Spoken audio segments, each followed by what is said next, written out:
You can clock in using the P4P app before starting each day of work.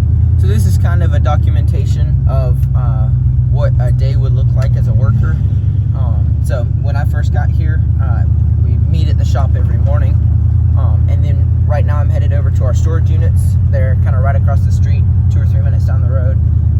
And so first thing I do is clock in. Once I clock in, I view my schedule before heading over the unit. That way I make sure what all I need, if I need to grab any supplies on the way.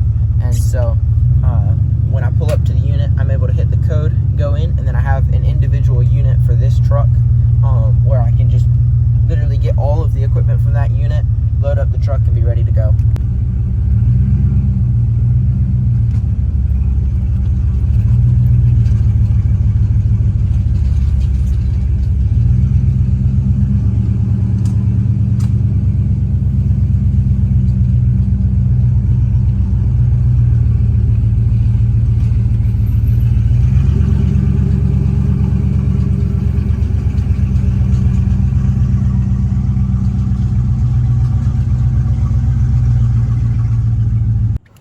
On each key ring for the trucks, there's also a key for the unit.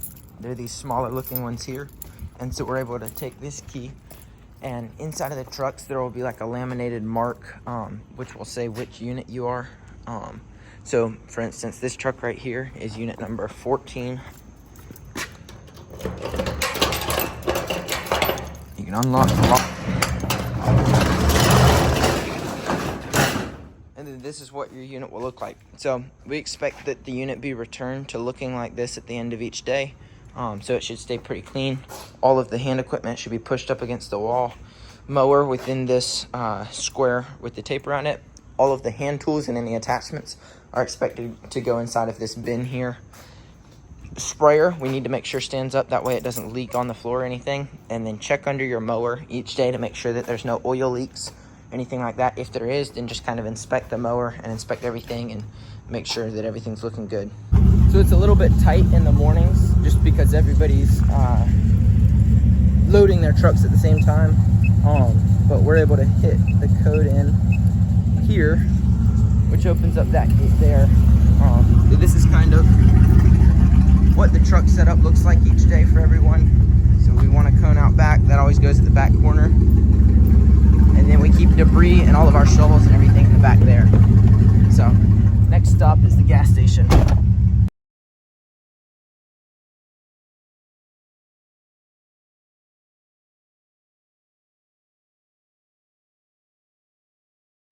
So we time every job, and then after each job we take a picture of the front and back of the property, as well as noting any notes in the notes section of the job.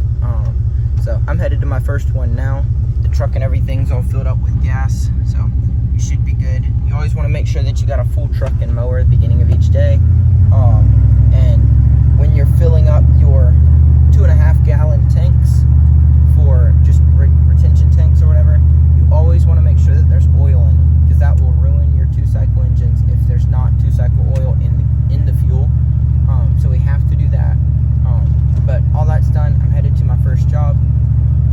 I have 25 minutes budgeted for this, so I'll let y'all know how long it takes me. That does include drive time, and if there's 2 people, then that's cut in half, so we would have 12.5 minutes if there's 2 people.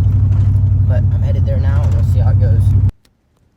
So you can see here what we do is we check the notes before starting each job. So you can see I click on this picture just to make sure that there's nothing specific that the guys are wanting me to look out for, and then I can click off and start on the job. After viewing the notes for the job, I want to drop my cone there.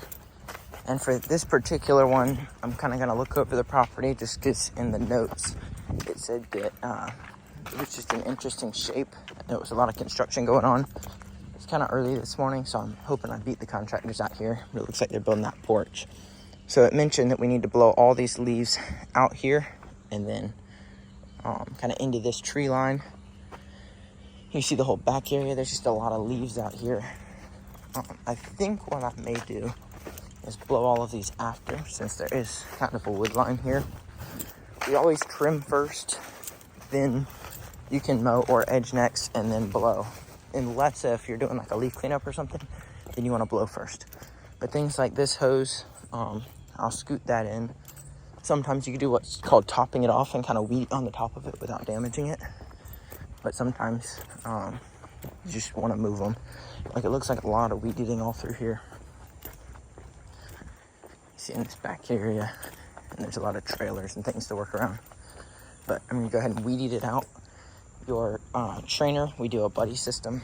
So you'll have a trainer when you start work, and when you do so, that trainer will show you the actual work of like weed eating, edging, blowing, mowing. They'll be able to show you all that. I'm more of trying to show what the day layout looks like, not necessarily the work, but more of the workflow. So I'm gonna get this knocked out and we'll see how long it takes me.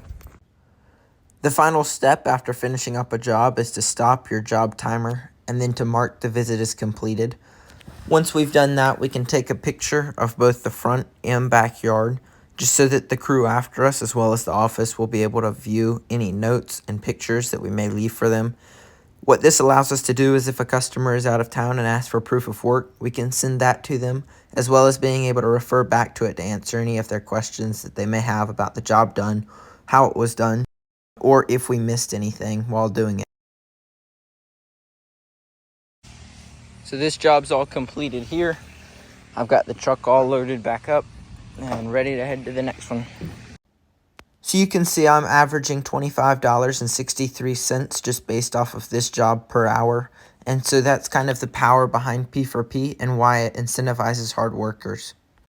So if we finish all of our jobs in exact budgeted time, that would mean that we're making $24 an hour during the summer, because we pay 40% of your income every day in performance dollars.